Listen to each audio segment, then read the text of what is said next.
possamos ligar as nossas mentes e os nossos corações ao alto, a toda essa equipe, os nossos irmãos franciscanos, nos envolvendo, nos amparando, acalmando os nossos corações, iluminando as nossas mentes, para que possamos dar início à palestra desta tarde do nosso irmão Éder, e que possamos assimilar todos os ensinamentos que iremos ouvir nesta tarde.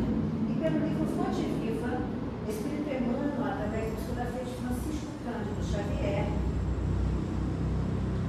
e a mensagem do item 172, ante o Cristo libertador. Eu sou a porta. Jesus.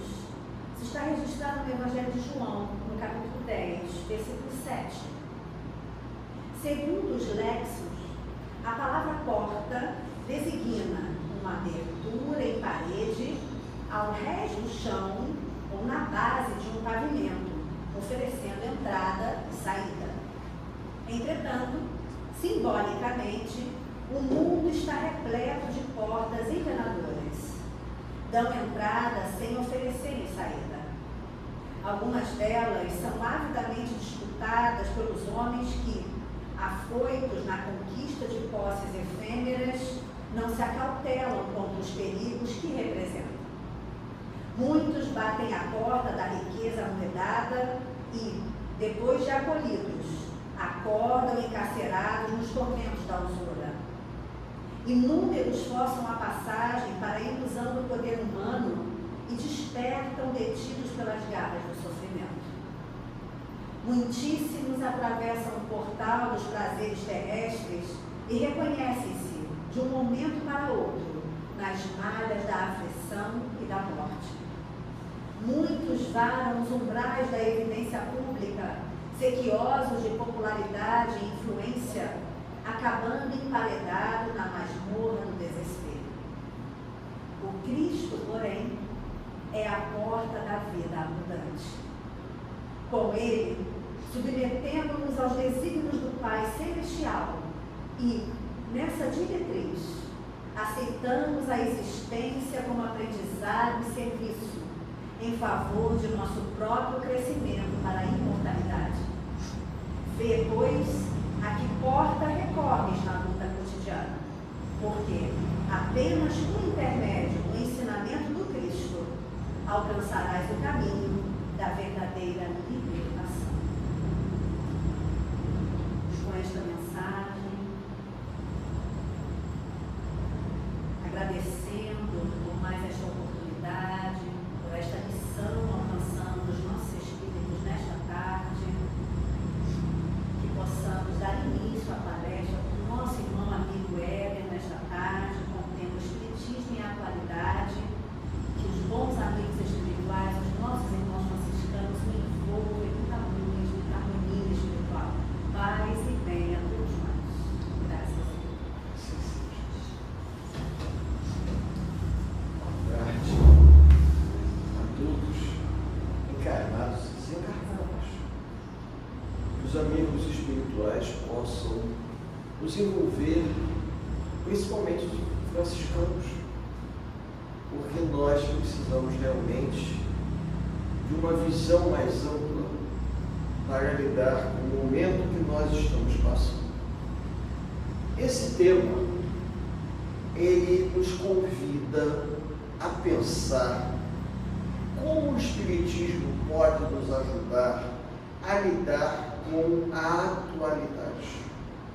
Como o Espiritismo pode ser um elemento facilitador para nós convivermos com esse mundo em constante transformação.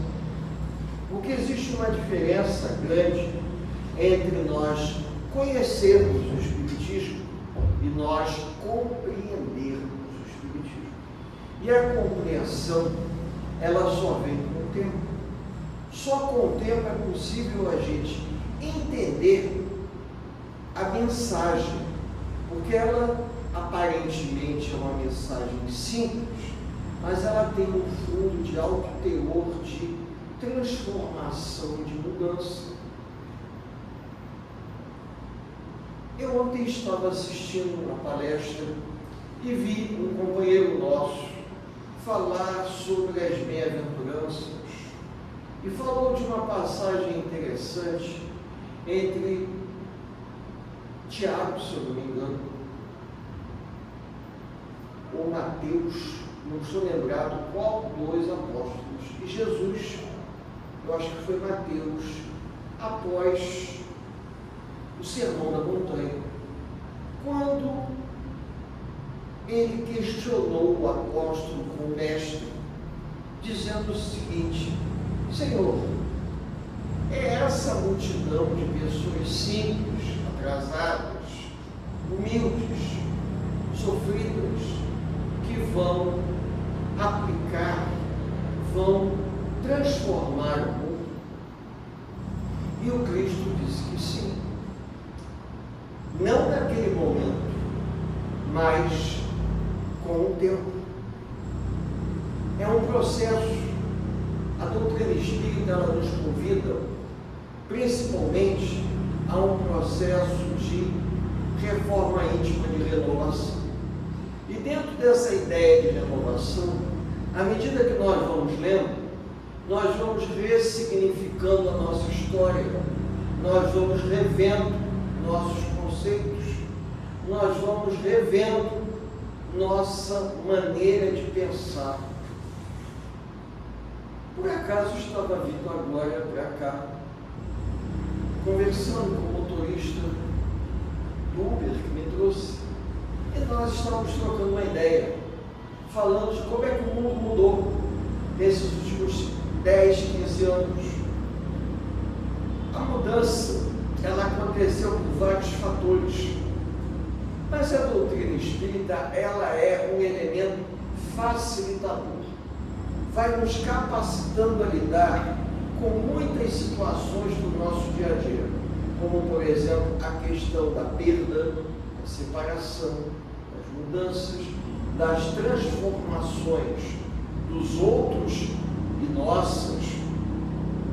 E dentro desse processo de mudança, dentro desse processo de transformação, eu poderia até pegar como exemplo o tempo que eu conheço os companheiros aqui do Centro Espírita São Francisco de Assis, onde nós já tivemos oportunidade de, durante quase 20 anos, que é o tempo que eu acredito que eu já venho aqui, presenciar uma série de mudanças, de transformações. E aí, se não existisse a doutrina espírita, seria mais difícil? Sim. A questão da aceitação, a questão da resiliência, não é simplesmente você, digamos, se conformar com o mundo. Não é uma conformação, é entendimento de transformação. Porque qualquer indivíduo com um pouco mais de conhecimento de política, de economia, de história, de geografia, acompanhando a evolução do planeta, poderíamos dizer que nesse século XXI, que nós já estamos em pleno século XXI, o mundo está pior. Mas, na verdade, o mundo está num processo de transformação que, segundo Chico Xavier e a própria doutrina espírita nos explica, nós estamos numa transição planetária. E dentro dessa transição planetária, é muito parecida com essa obra que está aqui ao lado. Eles estão metendo ali uma britadeira para quebrar o velho e fazer o novo. E quando nós estamos britando, quebrando o velho e transformando no novo, nós somos obrigados a conviver com um desconforto muito grande. Poeira, barulho, tumulto, agitação, e é um processo de mudança. Ninguém consegue se transformar num passe de mágica. Tudo tem um preço, e esse preço pode envolver a dor da transformação. Daquela lagarta que fez um casulo para se transformar numa borboleta. O que vai acontecer, o processo da metamorfose entre a lagarta e a borboleta, é uma coisa que nós não conseguimos compreender. Nós estamos vivendo esse processo, construindo esse casulo de transformação, não para nos proteger do mundo, mas para nos transformarmos em alguma coisa diferente. E ele pode ser sofrido, ele pode ser difícil, asfixiante, tudo, mas nós temos que aprender a conviver. Ruim com o pior sempre. Eu cheguei a essa conclusão, porque a doutrina espírita, ela nos esclarece, ela nos elucida, ela nos abre novos horizontes, ela nos leva a revelações esclarecedoras, revelações que nos ajudam a conviver melhor com as nossas dificuldades pessoais, com as nossas questões, com os nossos problemas. Quando Cristo prometeu à humanidade a vida futura, ele ofereceu ou chamou a atenção de todos a ideia da reencarnação. E os homens tiveram muita dificuldade de entender isso, porque às vezes parar para pensar que tudo um dia vai ser melhor em uma outra vida, mas se nós começarmos a trabalhar hoje pensando na vida futura, nós estamos construindo uma situação melhor. Só que no nosso caso a gente está fazendo uma obra sem sair de casa, né? Está todo mundo dentro de casa e quebrando, pintando, e você dormindo no meio da poeira. Então é algo parecido. Compreender esse processo, esse mecanismo, é uma coisa muito difícil, porque exige muito das pessoas, exige da gente uma resiliência muito grande, né?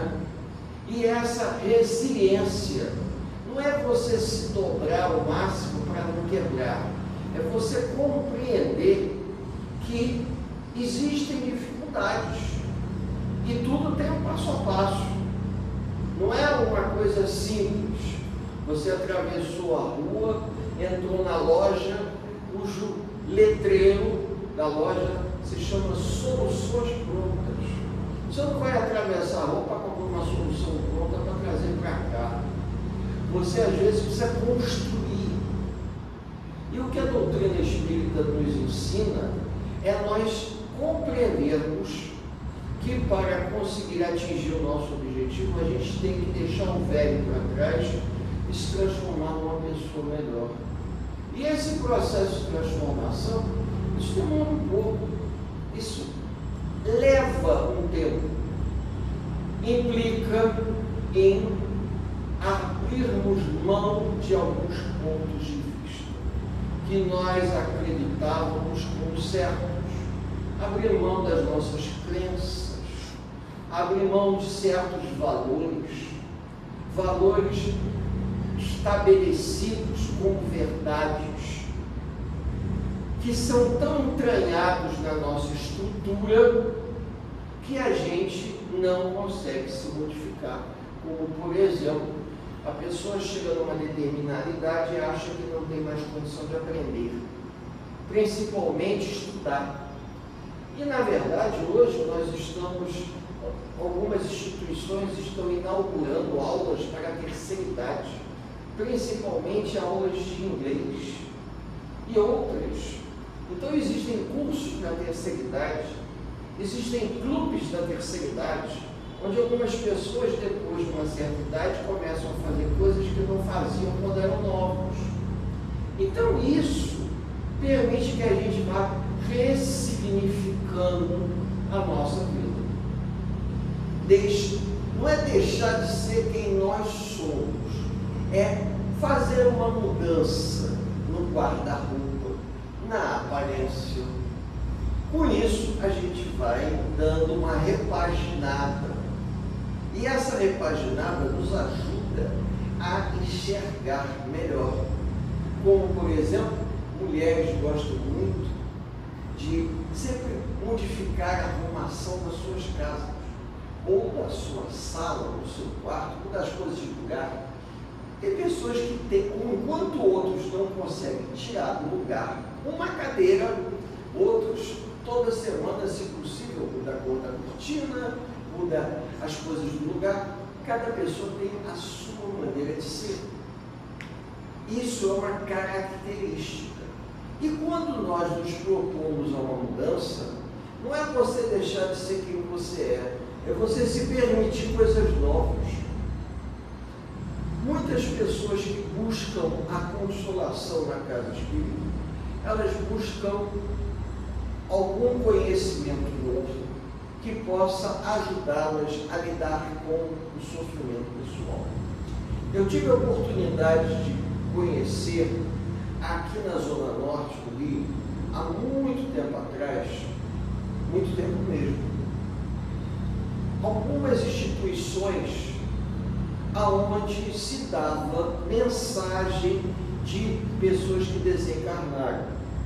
Eu tive a oportunidade de ir pelo menos a uma ou duas instituições, isso no início dos anos 90, que davam comunicação de pessoas que haviam morrido. Um deles, minha mãe foi, por conta do falecimento ou desencarne da minha irmã, na Dona Célia. Dona Célia foi uma das médiuns que mais deu aqui no Rio psicografia referente a pessoas que desencarnaram. As pessoas que estavam ali, muitas buscavam uma mensagem que pudesse vir de encontro ao seu sofrimento pessoal.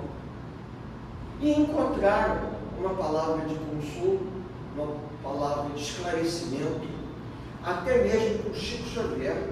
Naquele filme As Mães de Chico Xavier, as pessoas, as mulheres iam e Chico psicografava mensagens. Ele não tinha controle sobre as mensagens. As mensagens eram oferecidas de acordo com o mérito das mães. E algumas mães se revoltavam, porque achavam que o Chico tinha obrigação de dar mensagem. E o Chico dizia: eu não tenho controle sobre isso. A espiritualidade é que manda as mensagens, eu sou apenas aquele que escreve.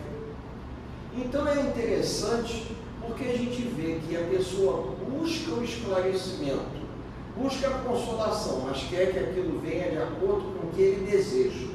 Se não vier no tempo e no formato que ele deseja, a pessoa se revolta. Isso tudo nos ajuda a melhor entender que na doutrina espírita existe a questão do conhecimento da verdade e a compreensão da verdade. Qual é a diferença? Eu abro o livro e leio. Eu estou lendo uma passagem como a Márcia leu a página inicial. Agora eu posso chegar para ela e dizer: comenta o que você leu, abrindo espaço para que as pessoas compreendam melhor o que está escrito nas entrelinhas. Aí a gente já sai do mero conhecimento para a compreensão. Da mesma forma que quando a gente assiste uma palestra, o que o palestrante fala? Ele fala sobre um determinado assunto. Eu estou falando sobre o espiritismo e a atualidade. E na verdade, qual a relação? Como o espiritismo pode ajudar as pessoas a lidar com a realidade. Porque nós não temos controle sobre o que acontece. É lógico que você tem um controle até certo ponto. Você pode desligar o telefone celular, como eu desliguei, para ele não tocar durante a reunião. Eu tenho um controle até esse ponto. Mas eu não tenho um controle sobre o que vai acontecer de hoje para amanhã. Essa pode ser a última vez que eu esteja aqui encarnado, né? Pode ser. Eu digo isso porque a vida, ela nos pega peças.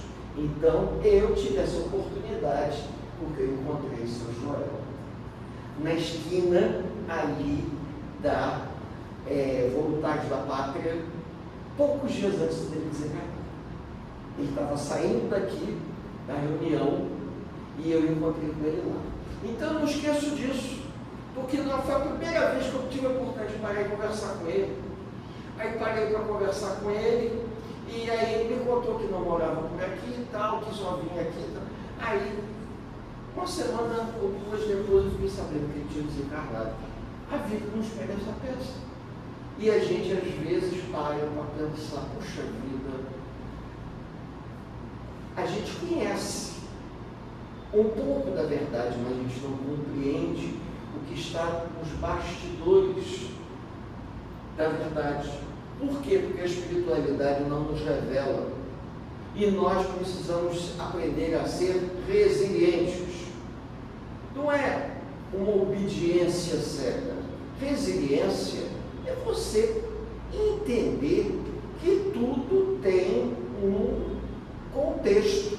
E dentro desse contexto, a gente precisa aprender a interagir. E nessa interação, isso me retorna em forma de quê? Entendimento. Isso me ajuda a sofrer menos diante das situações que eu não tenho controle. Vejam, quando eu digo isso, não quer dizer que eu não vá sofrer. Vou, mas o arrasto do sofrimento é diferente. Eu costumo dizer que a doutrina espírita, ela não vai tirar o impacto da notícia, mas ela tira o arrastamento do sofrimento. Porque nós não somos eternos. Nós estamos aqui de passagem. Assim como os acontecimentos. Nós podemos aqui estar conversando, batendo papo, falta luz. A gente não tem controle sobre isso. Então, eu digo nesse aspecto, porque isso já aconteceu conosco, na época que a nossa instituição ficava num prédio, ali na Nossa Senhora de Copacabana, 11º andar. E a sala lotada, todo mundo teve que descer de escada, porque faltou luz durante muito tempo. E isso já tem algum tempo, essa história. Mas a gente presenciou esse fato. E aí a gente para e pensa, a gente tem que aprender a lidar com essas situações. Porque se tivesse alguma pessoa com um problema no joelho que não pudesse descer a escada, teria que ficar sentado lá esperando ele voltar. Que ia descer com 11 andares. E era uma escada bem tortinha mesmo, né? Os mais novos já era mais difícil. Aqueles prédios que são misto comercial e residencial, né? Prédios antigos. E aí a gente para pensar. No nosso dia a dia, a gente lida com tantas situações imprevisíveis, do trânsito, do comércio, do supermercado, banco, principalmente trânsito. É um negócio complicado. E a gente tem que ter paciência. Quem mora aqui perto vai a pé. Quem mora mais longe tem que ônibus, né? E as pessoas, às vezes, numa distância relativamente curta, se você não sair de casa com uma certa antecedência, chega atrasado. Mas chega. Então, as coisas estão mudando. A gente tem que aprender a ter paciência. Quem não tem paciência vai ter que aprender. E quem tem, vai ter que fazer tudo para não perder lá. Porque são desafios. São desafios. Você antigamente fazia uma coisa tão fácil, hoje, poxa vida, se eu não me programar, eu viajo entre um bairro e outro da mesma cidade, quase que sem sair do lugar.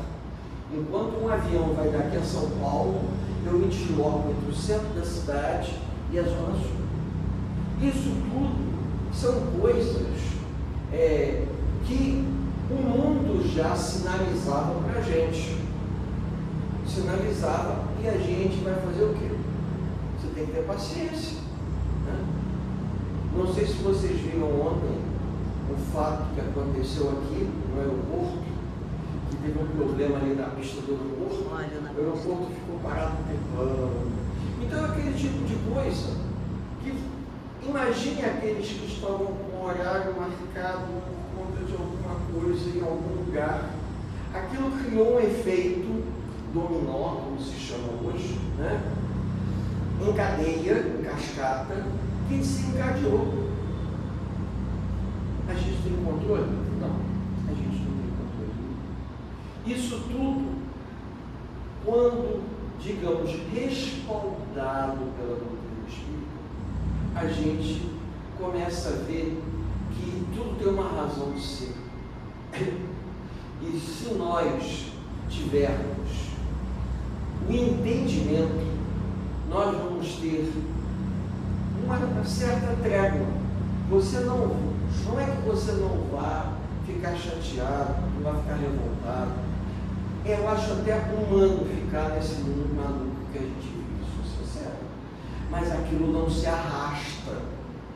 É aquele impacto que acontece, você leva aquele susto, pô, paciência, o que eu posso fazer? Não posso fazer nada. Né? Aí você começa a se modificar, porque você começa a trabalhar em você mesmo todas aquelas informações que você está estudando. Você não está só lendo, você está estudando. E se você estuda, você compreende. E se você compreende, você passa a ter uma obrigação maior, que é aplicar em você mesmo aquilo que você estudou. Quando Leon Denis escreveu o livro Depois da Morte, que é um resumo das obras de Kardec, Leon Denis, ele preparou um livro para que a pessoa que pegasse aquele livro e lesse, tivesse ali de forma condensada uma visão ampla sobre o Espiritismo. E um personagem da história do Brasil que vai ter acesso a esse livro e vai se transformar de um dia para o outro é Eurípides Barçanufo. Eurípides Barçanufo, ele recebeu esse livro do tio Mariano, o tio dele, que era um pouco mais velho que ele, não muito. O tio oferece o livro, ele lê o livro. Ele já tinha predisposição, mas o livro continha todas as informações necessárias à sua transformação. A doutrina espírita é como se fosse, ou na verdade é, toda uma base de informações que vão deflagrando nesse plano material o conhecimento que nós trazemos de outras existências. É lógico que cada um no seu tempo. Há uns mais rápido, há outros mais lentamente.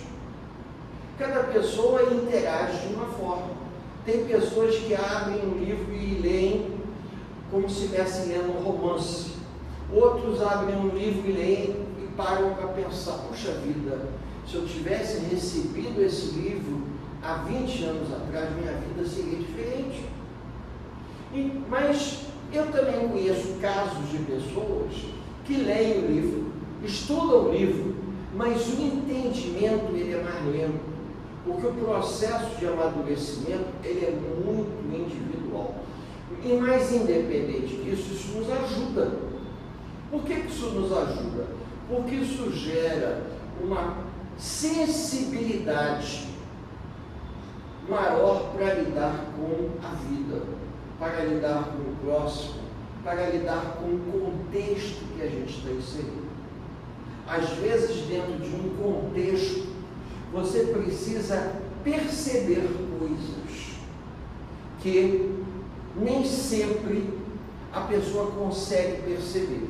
Naquele livro, aconteceu numa casa espírita, o presidente do livro, ele teve um sonho, e nesse sonho, eles, como presidente da instituição em que eles trabalhavam, ele viu uma rachadura na parede, com essa história, e ele acordou preocupadíssimo com aquilo, porque achou que poderia ter um problema e eles teriam que fazer uma obra no prédio. Aí ele olhou tudo, inspecionou, acho que até chamou um engenheiro para examinar, olharam tudo, aí de repente alguma coisa disse a ele, a rachadura não é na parede física. Aí ele se tocou que de repente aquilo poderia ser um assédio, que a casa estaria sofrendo, e aquilo ali foi uma coisa simbólica que a espiritualidade mostrou a ele, para que ele, como presidente, ficasse cauteloso diante de algo que pudesse vir a acontecer. Assim como nós podemos, muitas das vezes, estar prestes a sair de casa, e a espiritualidade ela pode criar uma situação para nos reter um pouco mais em casa. Tipo, você vai sair e diz assim, eu vou levar o guarda-chuva. É tão tempo, mas não sei porque, alguma coisa está me dizendo para mim buscar o guarda-chuva porque eu vou precisar. Aí você vai, chega em casa, aí o telefone toca, você recebe uma mensagem de alguém que estava procurando por você, aí você resolve apanhar o guarda-chuva. Quando você resolve apanhar o guarda-chuva e sai de casa, acontece algum fato que você não esperava e você diz, puxa vida, o guarda-chuva não era para me proteger da chuva, o guarda-chuva era para me proteger de um outro problema, que se eu saísse naquele horário, eu ficaria exposto ou exposta a uma situação. Né? Antigamente se chamava sombrinha, né? Mas hoje é guarda-chuva também, né? Vou pegar sombrinha aqui com um sol desse, não pode ser guarda-chuva. Então isso tudo acontece, são pequenas situações do nosso dia a dia que acontecem justamente para que possam nos prevenir. Aí você interpreta, é como se fosse uma interpretação de sonho.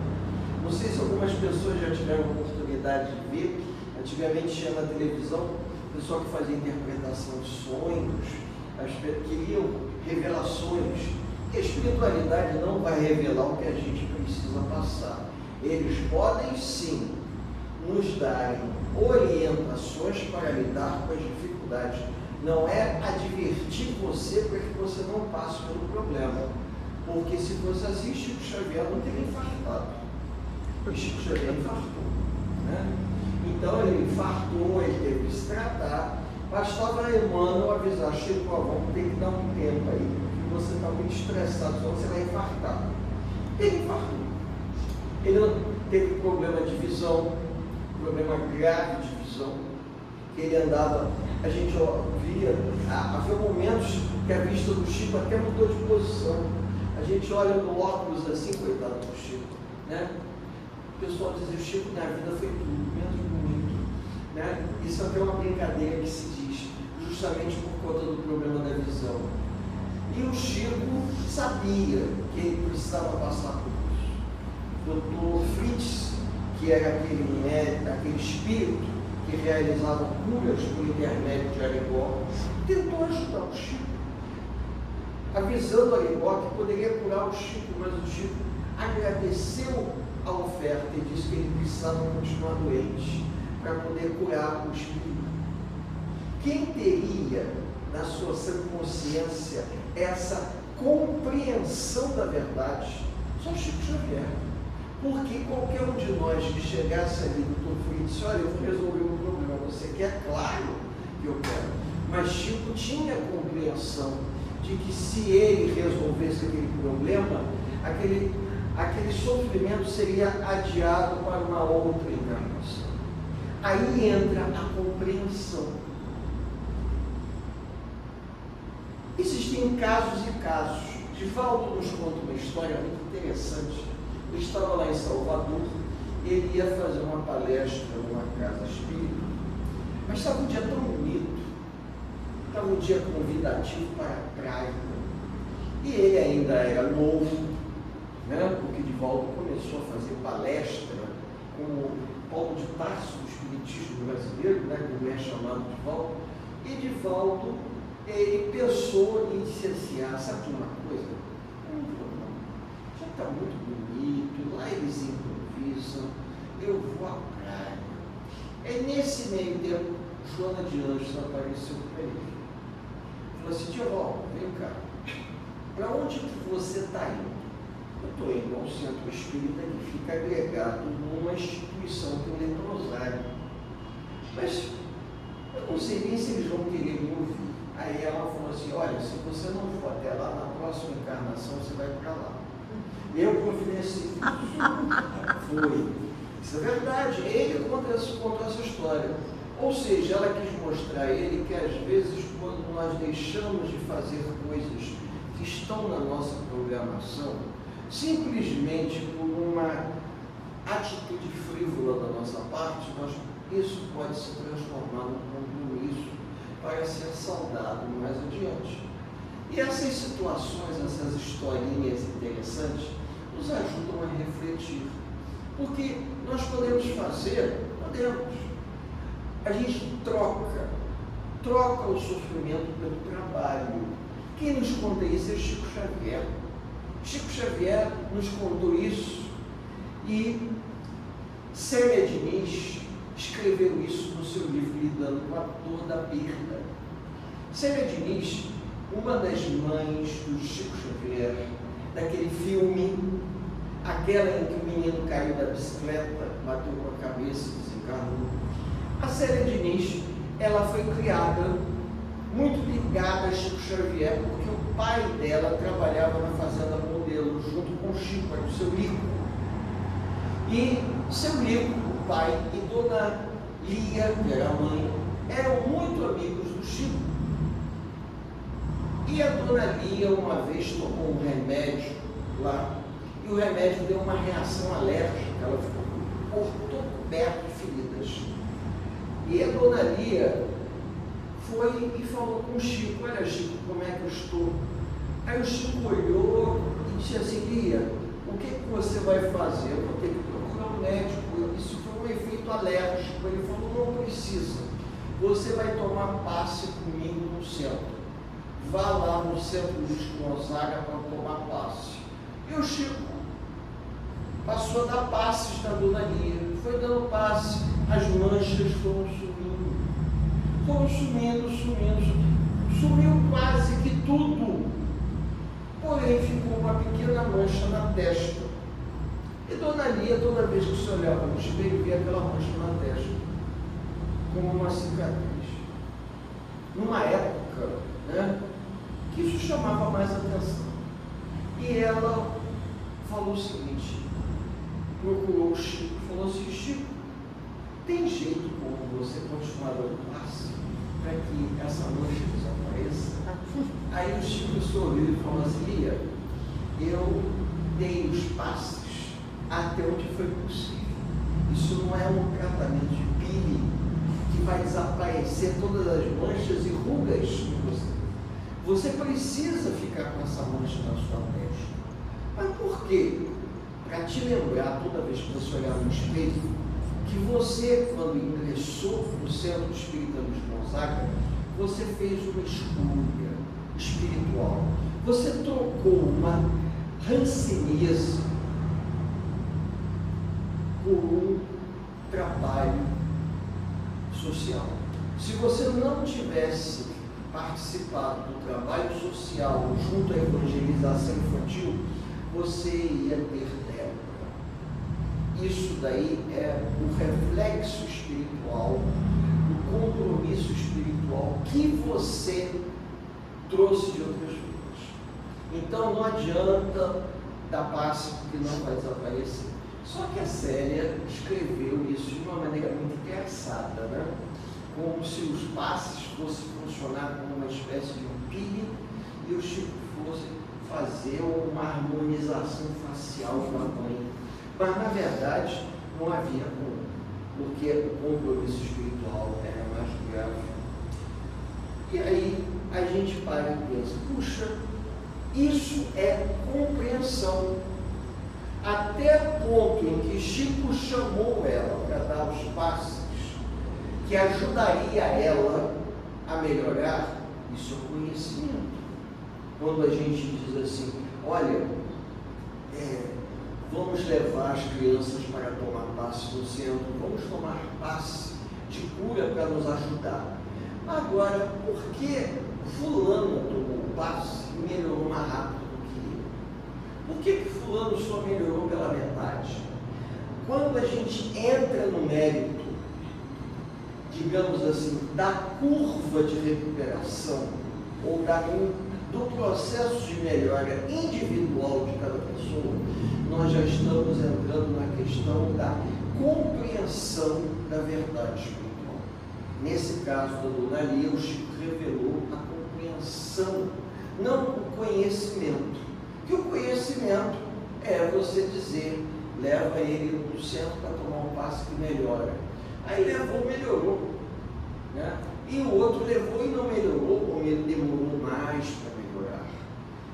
Da mesma forma que às vezes quando a gente vai no médico, e o médico passa um remédio, para umas pessoas basta um vidro ou uma cartela, outro tem que tomar 3. Ah, mas o seu foi mais agressivo. O problema foi mais agressivo. Por que foi mais agressivo? O seu organismo estava mais fragilizado. E por que estava mais fragilizado? Porque havia um comprometimento, não é? E esse comprometimento nós não temos o alcance de entendimento e nem é para a gente ter. É para que a gente apenas entenda que a doutrina ela nos auxilia até um certo ponto. E acreditem, às vezes esse certo ponto ele tem um limite, que é o limite de capacidade de compreensão do indivíduo e também o limite até onde o indivíduo precisa realmente entender. Teve uma mãe, uma senhora, que perdeu o marido, se eu não me engano, de câncer, uma coisa assim, do interior, acho que de São Paulo. A história é passada em São Paulo. Se não for, me perdoem, porque a gente ouve tantas histórias que não consegue gravar tudo. E nessa cidade, a mãe perdeu o marido e ficou viúva com 2 filhos. E eles foram acampar algum tempo depois. As meninas foram para um açude. Uma resolveu pescar, outra tomar banho no açude. Uma entrou no açude e não sabia que havia um local mais fundo e começou a se afogar. A que estava pescando mergulhou para salvar a irmã. Resultado, as 2 morreram. Ou as 2 desencarnaram. A senhora, além de ficar viúva, perdeu as 2 filhas numa tacada só. A mulher entrou num desespero muito grande, a senhora, e buscou Chico Xavier. Mas essa senhora era uma pessoa espiritualizada. Ela entrou em desespero, porque perdeu o marido de uma forma grave, perdeu as 2 filhas, aquilo deu um baque muito grande. Ela chegou e começou a contar toda a sua história com o Chico. E quando ela menos esperou, o Chico entrou em pânico e começou a chorar junto com ela. Porque o Chico, ele tinha a capacidade de ver também as cenas do que havia acontecido. A senhora começou a se sentir tão sensibilizada com o sofrimento do Chico, que tentou consolá-lo, dizendo o seguinte: Chico, por favor, Chico, eu não vim aqui contar essa história para você para te deixar triste. Por que você está chorando? Que ele falou, aí ele disse para ela o seguinte: minha amiga, existem sofrimentos que não têm palavras que consolam. Eu não tenho o que dizer para você. No fundo, ele talvez até soubesse, mas ele não poderia dizer. Então, o que ele podia fazer era se confraternizar com ela, abraçá-la e consolá-la até onde ele podia, mas ele não poderia revelar o motivo.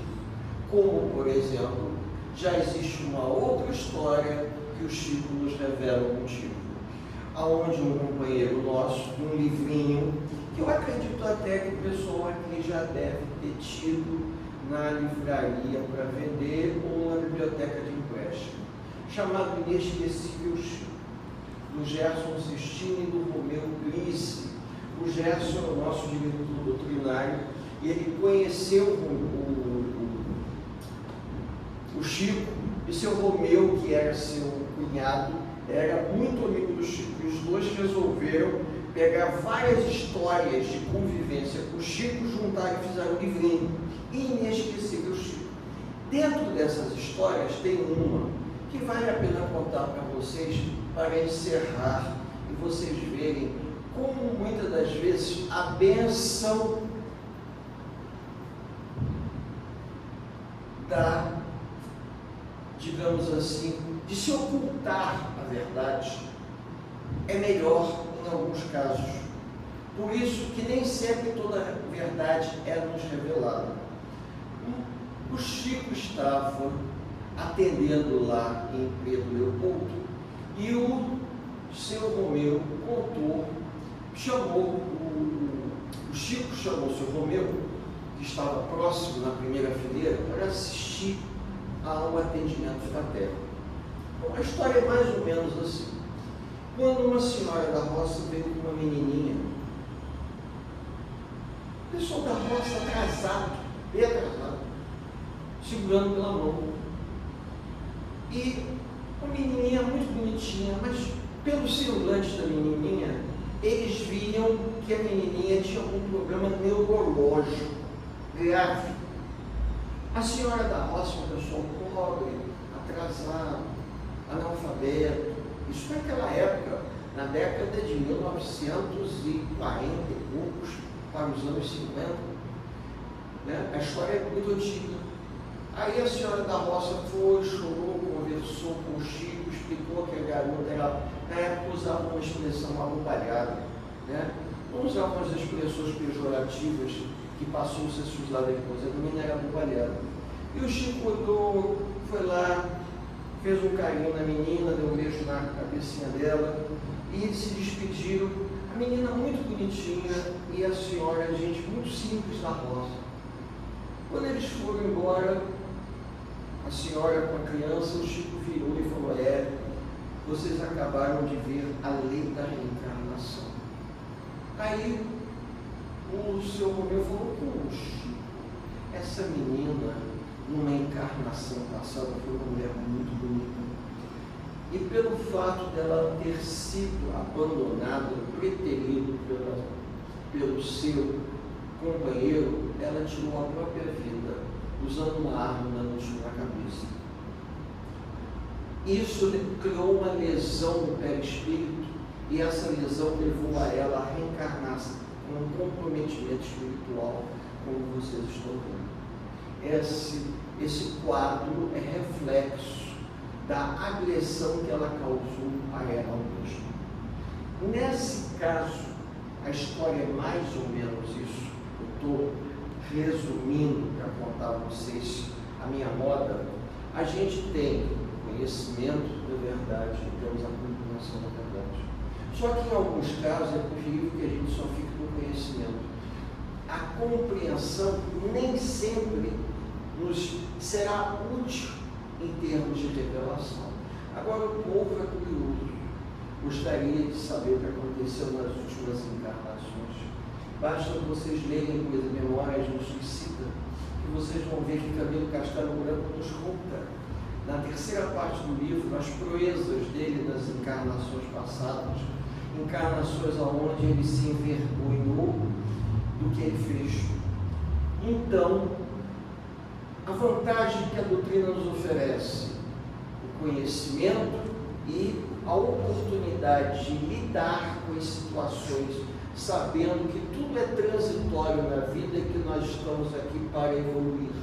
Mas, ao mesmo tempo, nós temos que entender que a compreensão ou a revelação dos fatos, ela pode nos ser oferecida na proporção em que nós tivermos a condição de compreender. Porque se nós não tivermos essa condição de compreender, uma revelação pode levar as pessoas a um processo até de desequilíbrio. Que a gente possa tirar um pouco do feito. Vamos estudar para aproveitar esse conhecimento para o nosso crescimento, para a nossa melhora íntima. Vamos aplicar esse conhecimento na nossa vida, no nosso dia a dia, nos transformando em pessoas melhores. Que esse conhecimento nos auxilie nessa retomada de caminhada. Como eu disse, ressignificando olhando para trás e vendo que determinadas coisas que aconteceram, paciência. É como o Chico falou, eu não posso mudar o passado, mas eu posso fazer um futuro melhor. Então vamos fazer um futuro melhor com base no conhecimento que a doutrina espírita nos oferece. Eu desejo a todos os amigos uma tarde de paz, uma tarde de luz. Que Jesus nos abençoe e que o estudo da doutrina espírita seja sempre libertador para todos nós, mesmo que a gente tenha dificuldade de compreender, porque no momento exato nós compreenderemos como André Luiz nos oferece nas suas obras as histórias. Ele nos conta as histórias e depois nos revela o porquê de todo aquele processo. Que Jesus nos abençoe.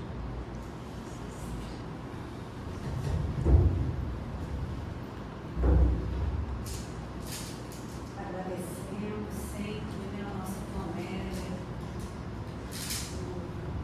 nos trazer todo esse entendimento dessa doutrina verdadeiramente libertadora ante o nosso Cristo amoroso, que a doutrina nos traz um mestre mais uma vez para a nossa vida.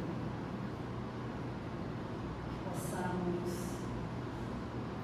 sair daqui sempre fortalecidos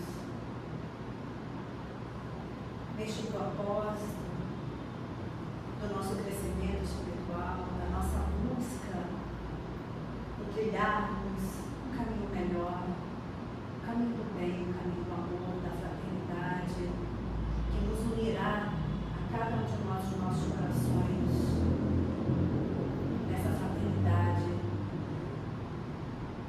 envolvendo cada um de nós.